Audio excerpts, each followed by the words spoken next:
My children deliberately forgot about me for 3 years. No calls, no holidays, no answers, like I'd already been buried. So I changed my name and vanished in a way they could not undo. What would you do if the people you raised decided your existence was optional?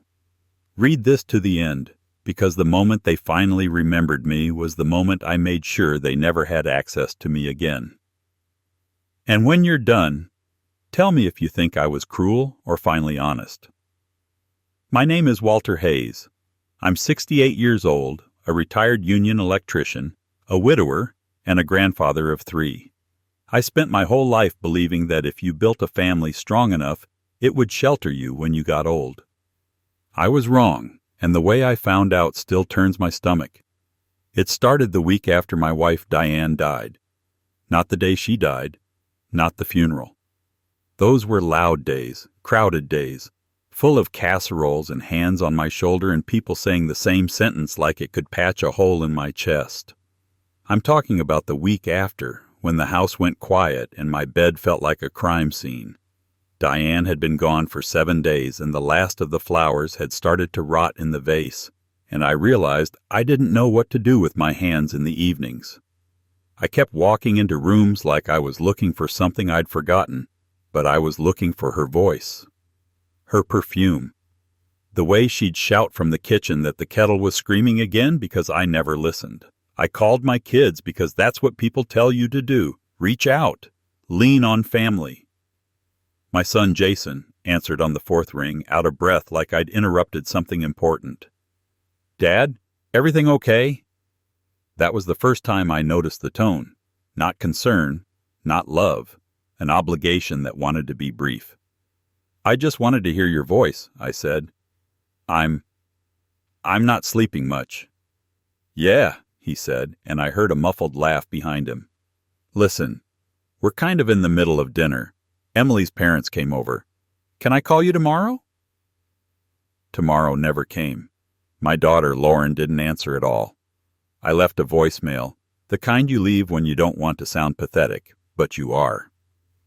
Hi, sweetheart. It's Dad. I miss you. Call me when you can. She texted back 2 days later. Busy week. Talk soon. That was the beginning of the new language in my family. Short, efficient, empty. At first I made excuses for them. They had jobs, families, schedules packed with kid stuff and soccer and school meetings. I remembered those years. I remembered being tired and distracted and thinking my own parents would always be there, waiting in the background like furniture. So I tried harder. I brought food to Jason's house, the lasagna Diane used to make, and I stood on the porch with it steaming through the foil. I could see the living room light on. I could hear a television. I knocked. The footsteps stopped. The TV volume dropped. And then nothing. I stood there long enough for the lasagna to cool and for my arm to start shaking. Finally, I set it down on the porch swing and walked back to my truck like I hadn't been erased in real time. On the drive home, I kept replaying it. Maybe they didn't hear. Maybe the kids were asleep. Maybe Jason was in the shower. I told myself that until I pulled back into my driveway and saw my phone screen glowing with a notification from Emily's social media. A picture of them on the couch, 3 bowls of ice cream, captioned Family Night. They had heard me. They had chosen not to open the door. I still didn't understand why. My grandchildren were the only reason I didn't stop trying in those early months. Ava was 13 then. Noah was 10. Little Emma was 5, still missing her 2 front teeth and still calling me Grandpa Walt like it was one word. I'd built Noah a workbench in my garage. I'd taught Ava how to change a tire because I wanted her to know she never had to wait for a man to rescue her. I'd carried Emma on my shoulders at the zoo until my neck ached for days because her laughter felt like oxygen. I thought those bonds meant something. The first holiday without Diane was Thanksgiving, and it hit me with a kind of dread I couldn't name. Diane had been the gravity that pulled the family together. Without her, I was just an old man with a quiet house and too much food. I called Jason, straight to voicemail. I called Lauren, straight to voicemail. I texted them both. I can come by tomorrow if you want. I can bring pies. Jason replied 2 hours later. We're doing something small. Kids are tired. Maybe next week. Lauren didn't reply at all. That night, I ate a microwave dinner and stared at the empty chair across from me, and something inside me began to harden. Grief can make you soft at first, like everything is tender and raw. But when grief meets rejection, it turns into something else.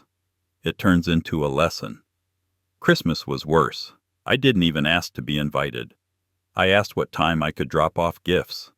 That's how careful I was becoming with their comfort, like my presence was a contaminant. Jason answered with a text. Just mail them. We're slammed. Mail them. I drove to the post office with 3 wrapped boxes like I was sending gifts to strangers. I stood in line behind a woman shipping cookies to her son overseas, and when she smiled at me and said, "The holidays are hard when you're missing someone," I almost broke apart right there with my hands on the counter. When I got home, I called Diane's sister Carol because I needed to say the words out loud. "They're just not answering," I told her. "I don't know what I did." Carol was quiet for a long moment. Then she said, "Walt, I've been biting my tongue." "What?" My voice came out too sharp. "I saw Lauren at Target last month. She pretended she didn't see me, walked right by, like I was air." I felt my stomach drop. "Why?" "I don't know," Carol said. "But this isn't just busy. This is deliberate." Deliberate. That word lodged in me like a nail. I tested it in my mind against all the evidence. The stopped footsteps behind Jason's door, the silence after my voicemails, the way my gifts went unacknowledged. It fit too well. It made me sick. The second year was the year I stopped begging. I still called. I still sent birthday cards. But I stopped apologizing for existing. I stopped writing "sorry to bother you" in texts like my love was an inconvenience. Jason's birthday came and went without a response. Lauren's too. Ava turned 14. I sent her a necklace Diane had kept in her jewelry box, a little silver pendant shaped like a leaf. Diane had bought it for Ava years ago, but never gave it to her because she said, "I'll wait until she's older so she understands it's not just jewelry." I included a note. "Your grandma loved you more than she ever said out loud. I'm proud of you." The package was returned unopened 2 weeks later. The post office sticker said, "Refused, refused." I sat at my kitchen table with that box in front of me, the same wrapping paper I'd picked out because it had tiny snowflakes on it, and I felt a kind of humiliation that burned hotter than anger. They weren't just ignoring me, they were actively pushing me away. That night I drove to Lauren's house. I hadn't been there in months. I didn't announce myself. I didn't call. I just drove, hands tight on the wheel, heart hammering like I was doing something wrong. Their porch light was on. The curtains were open. I saw my granddaughter's silhouette in the living room, long hair pulled back, leaning over homework. I saw Noah on the floor with a game controller. I saw Lauren in the kitchen, laughing as she stirred something on the stove. It was a normal evening, a family evening. I stepped onto the porch and rang the bell. The laughter stopped. Lauren turned her head toward the door, and for a split second her face was visible through the glass side light. Surprise, then something like irritation, then a decision. She didn't come to the door. Instead, she walked into the hallway and closed a door I couldn't see. I heard a lock click. Then her voice, muffled but clear enough. "Kids, upstairs, now!" Ava disappeared. Noah scrambled. The TV clicked off. And then Lauren called out from behind the door, not opening it. "Dad, you can't just show up." My throat went tight. "Lauren, I brought—" "We're busy," she snapped. "This isn't a good time." "Sweetheart, it's never a good time. I haven't seen the kids in—" "Stop," she said, and her voice had a sharpness I'd never heard from her as a child. "Stop making this about you." I stood there with my hands empty because I hadn't even brought anything. I'd brought myself. That was the mistake. "I miss you." I said quietly. I miss them. I miss Diane. I'm alone in that house and I'm trying to— You're not alone, Lauren said. You have your life. We have ours. The words were so cold they didn't even feel real. I'm your father, I said, and it came out like a plea. And you're exhausting, she replied. Exhausting. I heard Todd, her husband, in the background then, his voice low and irritated. Tell him to go. The neighbors are going to see. Lauren's tone shifted into something performative, the way people talk when they want to sound reasonable while doing something cruel. Dad, go home. We'll talk later. I swallowed. When? No answer. I stood on that porch, staring at the door like it was going to change its mind, and I realized something that made my knees feel weak. I could stand there all night and they would not open it. They'd rather hide their children from me than deal with me. I walked back to my truck and sat in the driver's seat, hands shaking on the steering wheel. I looked at the house one more time and the porch light clicked off. They turned off the light on me. That was the night I stopped thinking this was a misunderstanding. The third year was the year something happened to my body that forced the truth into daylight. In March, I slipped on my back steps carrying a bag of salt. My foot went out from under me and I hit the concrete with my hip and shoulder. The pain was immediate and blinding. I lay there on the cold ground staring at a slice of gray sky and I couldn't get my breath. I don't know how long I was there before my neighbor Miguel found me. He was walking his dog and saw my legs sticking out. He called 911. He held my hand while I tried not to pass out. In the ambulance, the paramedic asked for an emergency contact. Jason Hayes, I said, because I still hadn't accepted that my son had stopped being that. The hospital called him. I heard the nurse on the phone in my room. I couldn't hear Jason's words, but I saw the nurse's face change the way a professional face changes when it runs out of patience. Yes, sir. I understand, but he's your father. No, sir, he can't be discharged without— She covered the phone and looked at me, embarrassed. I'm sorry, she said quietly. He says he's out of town. I knew that lie the way you know a smell. Call Lauren, I said. She did. I watched her at the foot of my bed, clipboard tucked under her arm, and I watched her expression turn into something like disbelief. Yes, ma'am. He fell. He's injured. Yes, he's stable. No, he can't. She listened, then said, Okay, in a voice that didn't belong in a hospital, and she hung up. She said she can't come, the nurse told me, looking genuinely angry now. She said you have neighbors. She said you'll be fine. I stared at the ceiling tiles. They were speckled like cheap wallpaper. I wanted to laugh because it was absurd. I wanted to scream because it wasn't. The nurse, bless her, tried to soften it. Maybe they're just overwhelmed, she said. I looked at her. 3 years overwhelmed? She didn't answer. Miguel drove me home 2 days later with a walker in the back seat and a paper bag of prescriptions. He helped me into my house and sat with me until I could make it to the couch. Before he left, he hesitated at the door. You want me to call anyone? He asked carefully. The shame hit so hard I tasted it. No, I said. No, Miguel. Thank you. After he left, I sat there in my living room, alone, and something inside me finally snapped into clarity. It wasn't that my children were busy. It wasn't that they were careless. They were choosing, over and over, to let me disappear slowly. They weren't forgetting. They were practicing. And then, 2 weeks later, they made the mistake that gave me the last piece I needed. Lauren called. I almost didn't answer. My phone had become a weapon that only hurt me. But I answered because some stupid part of me still wanted to hear my daughter's voice. Dad, she said, and her tone was syrupy in a way that made my skin crawl. How are you feeling? I stared at the wall.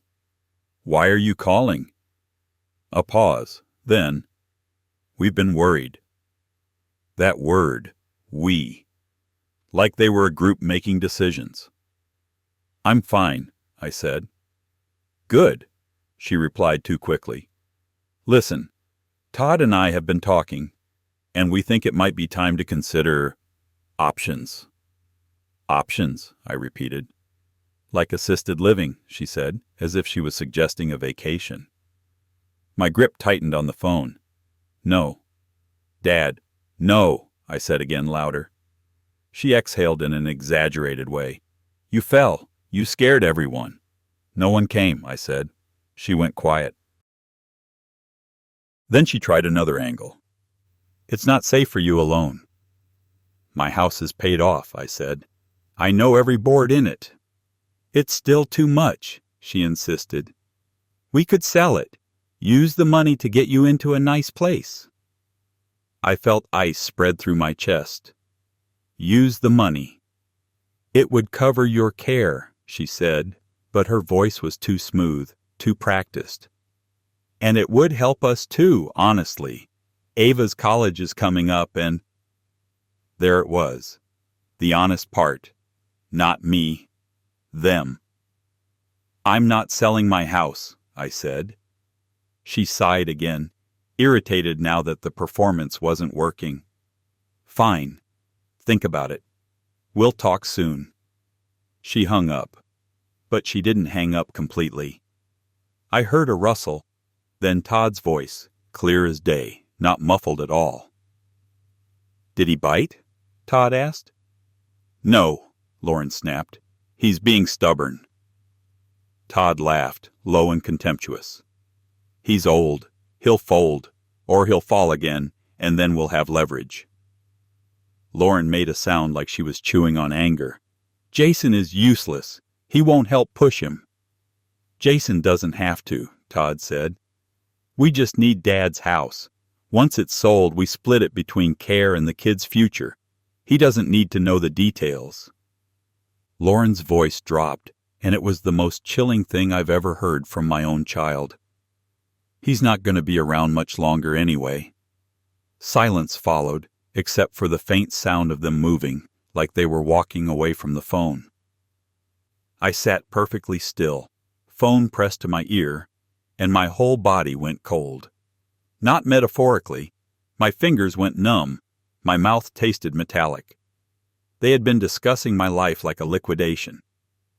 That was the moment the love I'd been clinging to finally died. Not grief.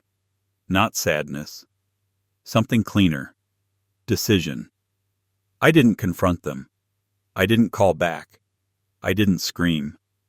I hung up, set the phone down, and stared at Diane's photo on the mantel. "Okay," I whispered to the room. "Okay."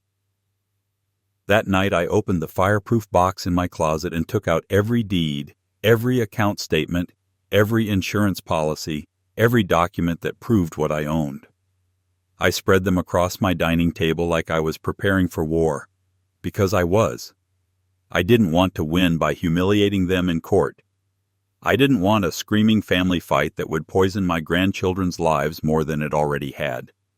I wanted something simpler and more final. I wanted to become unreachable. The next morning I called an attorney named Daniel Price. Diane and I had used him years ago for a simple will update. He answered in a calm voice, like he already knew people only called him when something had broken. "Walter," he said, "I'm sorry about Diane." "Thank you," I replied. "I need to change my will, immediately." A pause. "Is everything all right?" "No," I said. "And I don't want to fight. I want an exit." Daniel didn't ask for gossip. He just said, "Come in," and gave me a time. In his office, with the smell of paper and stale coffee around us, I told him everything. I watched his face tighten when I described the hospital calls and the open line. When I finished, he sat back and folded his hands. "You want to cut them out," he said. "I want to protect myself," I replied. "And I want my grandkids protected too." He nodded slowly. "That's possible." I felt a strange relief, like someone had finally acknowledged I wasn't crazy for feeling betrayed. "I also want to change my name," I added. Daniel raised an eyebrow. That's not common. I don't care, I said. I want to disappear. He studied me for a long moment. Are you in danger, Walter? I thought of Todd's laugh. Leverage. I thought of my daughter saying I wouldn't be around much longer anyway. I'm not waiting to find out, I said. Daniel leaned forward. Then we do this carefully. And legally. Over the next 3 months I did more in silence than my children ever imagined I was capable of. I sold my house. Not in a dramatic rush, not with a for sale sign that would alert the neighborhood gossip network. Daniel connected me with a realtor who specialized in quiet sales. Within weeks, I had an offer from a young couple expecting their first baby. They walked through the house holding hands, eyes full of nervous hope, and for the first time since Diane died, I felt something like peace. This house had been my battlefield and my graveyard. It didn't have to be. I signed the papers and watched the ink dry like it was the end of an era. Then I closed accounts my kids knew about and moved funds into a trust Daniel set up that would bypass them entirely. The beneficiaries were my grandchildren, with strict rules. Funds released for education, housing, and health care, with oversight from a third-party trustee. Not Jason, not Lauren, not anyone who could borrow from a child's future. I canceled every automatic payment I had been making quietly for years. Jason's temporary credit card help, gone. Lauren's just until we catch up tuition fund contribution for Ava, gone. I didn't announce it. I didn't threaten. I just stopped. I wanted the silence to be absolute, the way they had done it to me. And then I did the part that still feels unreal when I say it out loud. I became someone else. In court, a judge looked at me like I was an oddity.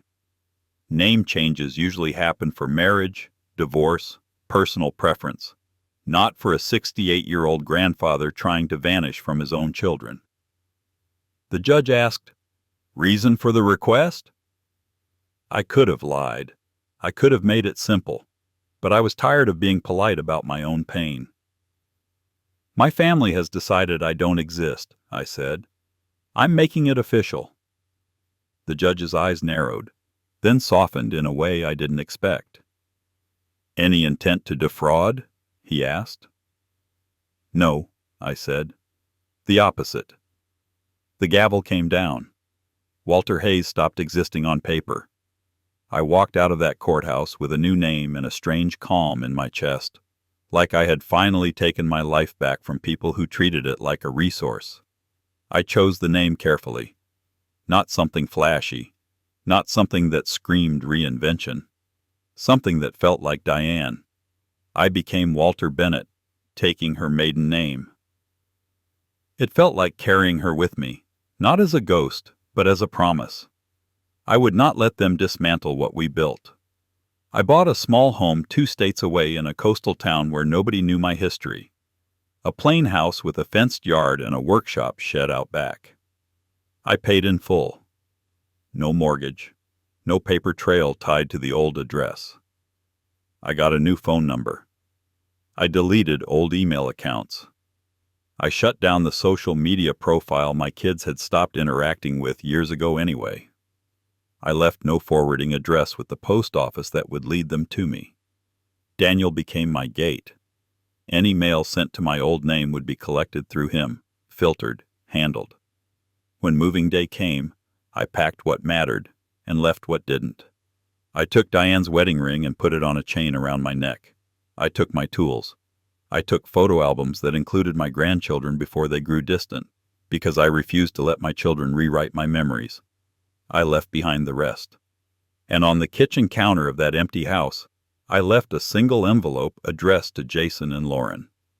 Inside was a letter with no anger in it, no insults, no dramatic accusations, just a mirror. It said, "You practiced living without me for 3 years. Consider this my agreement. Do not look for me. Do not come to Daniel Price's office demanding answers. Your children will be taken care of without you controlling it. If you want to know what happened to your father, remember what you did to him." And then I locked the door and drove away. I expected them to be angry. I expected them to panic. I even expected them to feel guilt. What I did not expect was how quickly they would prove why leaving was the only option. Because this is the second hook, the part that still makes my hands shake when I think about it. They didn't go to my house because they missed me. They went because they thought there was money sitting there unattended. Daniel called me 2 weeks after I moved. "They've been here," he said. My stomach tightened. "Here where?" "My office," he replied. "Both of them. With Todd." Of course Todd came. He was the kind of man who always showed up when there was something to extract. "What did they want?" I asked, though I already knew. Daniel's voice was controlled, but I heard the disgust under it. "They wanted access. They wanted to know where you are. They wanted to help you make decisions because they're worried about your mental state." I closed my eyes. "Guardianship." "Yes," Daniel said. "They used the word lightly, like it was a convenience." My throat went dry. "Did they mention the house?" Daniel paused. "They were furious about the sale, furious about the canceled payments. They said you'd ruined them." Ruin them. Not, "Dad is missing." Not, "Dad is okay." Not, "We're sorry." Ruined them. Daniel continued. "Todd threatened to sue. He said you were clearly incompetent and manipulated." I let out a slow breath. "And you?" "I told them the truth," Daniel said. "That you are legally competent, that you made your decisions intentionally, and that any further harassment would be documented." "Harassment?" I repeated. Daniel's tone sharpened. "Walter, they didn't ask once how you were. Not once." I stared out the window of my new home at the ocean beyond the rooftops, sunlight glittering like broken glass on the water. "Did they bring the kids?" I asked quietly. "No," Daniel replied. "Of course they didn't. They had hidden my grandchildren from me when I stood on a porch. They weren't going to parade them now unless it served a purpose." After I hung up, I sat in my new workshop and realized I had been holding my breath for 3 years, waiting for my children to become who I remembered. They never did, and now they were trying to weaponize the law to drag me back into the role they wanted: asset, burden, leverage. So I took one more step. I wrote letters, not angry ones, not revenge fantasies, clean, factual letters. One to Jason, one to Lauren, one to Todd, and separate letters to my grandchildren, to be given to them when they turned 18, or earlier if a guardian other than their parents requested it. In Jason's and Lauren's letters, I included one sentence that mattered: "You do not have my consent to contact me, visit me, or attempt legal control over me. Any further attempts will be treated as harassment." Then I included another sentence that was the real blade: "You do not have access to my estate." I didn't explain the trust in detail. I didn't give them a map to fight it. I just told them what was true. I had protected what Diane and I built from people who would consume it. Todd's letter was shorter. It said, "You called my life leverage. You will never hold it." Daniel sent them certified. He later told me Lauren screamed in his lobby. Not cried. Screamed. Todd threatened again. Jason stood there like a man who wanted to disappear, which was almost funny in a bitter way. He'd learned the family skill too late. And then, because life has a cruel sense of timing, my son finally called me. Not through Daniel. Not in a letter. He somehow found my new number. I still don't know how. Maybe a credit search. Maybe a private investigator. Maybe a cousin with loose lips. The phone rang at 9:47 p.m. on a Tuesday. The new ringtone startled me because I wasn't used to being wanted. I stared at the screen and watched the number flash again. I answered. "Hello?" I said. There was a pause, like he wasn't sure he'd reached the right person. Then Jason's voice, strained and urgent. "Dad, it's me." I felt something in my chest shift, but it wasn't softness. It was caution. "How did you get this number?" I asked. "Please," he said. "Please don't hang up." I could hear his breathing. Panic, desperation. "What do you want?" I asked. He swallowed. "Lauren told me you changed your name, that you're doing this." "I am," I said. "Dad, we need to talk," he insisted. She's pregnant again and Stop, I said, and my voice came out like steel. "Do not start listing reasons you need money." Silence. Then quietly, "We're not doing okay." I waited. I waited for him to say, "I'm sorry." I waited for him to say, "I miss you." I waited for him to say, "I was wrong." Instead, he said, "Todd says you can't just abandon your family." I actually laughed then, a short sound with no warmth in it. "You abandoned me first," I replied. "Dad." 3 years, I said, and each word felt like a nail I was driving into the truth. You refused my calls. You refused my gifts. You didn't open your door. You didn't come when the hospital called. You let your children forget my face on purpose. And you think I'm the one abandoning someone? He started to speak, and I cut him off. "I didn't vanish because you were busy," I said. "I vanished because you made it clear my existence was inconvenient until you needed to harvest it." His breathing hitched. "That's not—" "It is," I said. "And if you want to know what it feels like to lose someone without a funeral, you're about to learn." His voice broke. "Dad, please, just tell me where you are. Let me bring the kids. Let me fix—" "No," I said. It came out calm, final. "No," I repeated. "You don't get to re-enter my life because you're scared. You don't get to bring the kids like proof of good intent. You had 3 years to make one honest effort." He whispered. "We didn't know how to deal with Mom dying." I felt the sting of that sentence because it was almost believable. I answered anyway. "I buried her too," I said. "And I did it alone." He went silent. Finally he said, "So that's it? You're just gone?" "Yes," I replied. "I'm gone to you." I hung up before he could turn it into an argument, before he could rewrite history into something kinder for himself. After that call, I sat on my back steps under the salt-heavy night air and listened to the ocean in the distance. I thought about Diane's voice. I thought about the porch light turning off at Lauren's house. I thought about how much energy I'd wasted trying to earn love from people I'd already given my life to. And I made myself a promise. I would not die begging. The consequences came fast. Daniel kept me updated without drama. Jason and Lauren tried to pressure him. They tried to frighten him with legal language they didn't understand. Todd tried to corner him in the parking lot and demand my location like he had a right to it. Daniel documented everything. Then the money pressure hit them, exactly like it always does when entitlement meets reality. Jason's credit card went delinquent. Lauren's college savings plan fell apart because it had been my checks propping it up. They asked relatives for help and got turned down because people had noticed over the years how rarely they spoke about me unless it involved something I could provide. I heard through Carol that Lauren told the family I had lost my mind, that I was punishing them, that I was being dramatic. Carol told me something else too, and it was the only thing that made my eyes burn. Ava asked about me.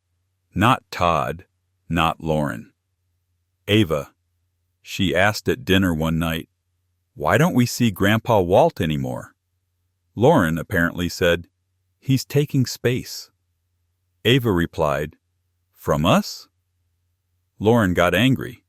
Todd got sarcastic. And Jason, who was there, sat quietly and didn't defend me. Ava went to her room and cried. When Carol told me that, I sat at my kitchen table in my new home and held Diane's ring chain in my fist until my hand cramped, because that was the cost. Not the money, not the house. The cost was that my grandchildren were caught inside the story my children chose to tell. That's why the trust mattered. That's why the letters mattered. Because one day, those kids would be old enough to see the difference between a grandfather who vanished out of spite and a grandfather who vanished to survive. The finale isn't fireworks. It isn't a courtroom scene with people screaming. It's quieter than that, and that's what makes it real. I never returned. I didn't drive past their houses at night. I didn't check their social media. I didn't accidentally show up at a birthday party to watch them squirm. I didn't do any of the things that would keep me emotionally chained to them. I built a life where my phone didn't control my mood. I got involved with a local veterans volunteer group even though I never served, because grief doesn't check your resume before it hits you, and those men understood silence in a way most people don't. I fixed broken lamps for neighbors. I taught a kid down the street how to use a drill without losing a finger. I planted a small garden the way Diane used to, and I talked to her out loud when the wind picked up, because it felt like she could hear me better near the ocean. Every year on Diane's birthday, I wrote her a letter and burned it in a small fire pit, watching the smoke lift into the sky like an offering. It was my way of saying, I'm still here. I didn't let them finish me.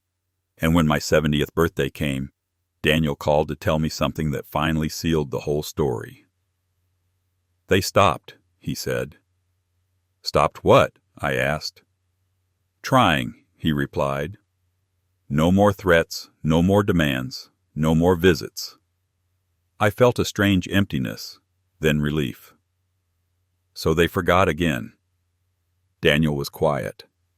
Then he said, Walter, I don't think they forgot. I think they realized you're no longer useful. Useful. That word should have gutted me. Instead, it clarified everything. Because love that only appears when it needs something isn't love. It's a transaction. And I spent too many years paying a bill that was never going to be settled. I did one last thing after that call. I wrote a short note, not to them, but to myself. I keep it in the top drawer of my nightstand. It says, They had 3 years of silence. I chose a lifetime of peace.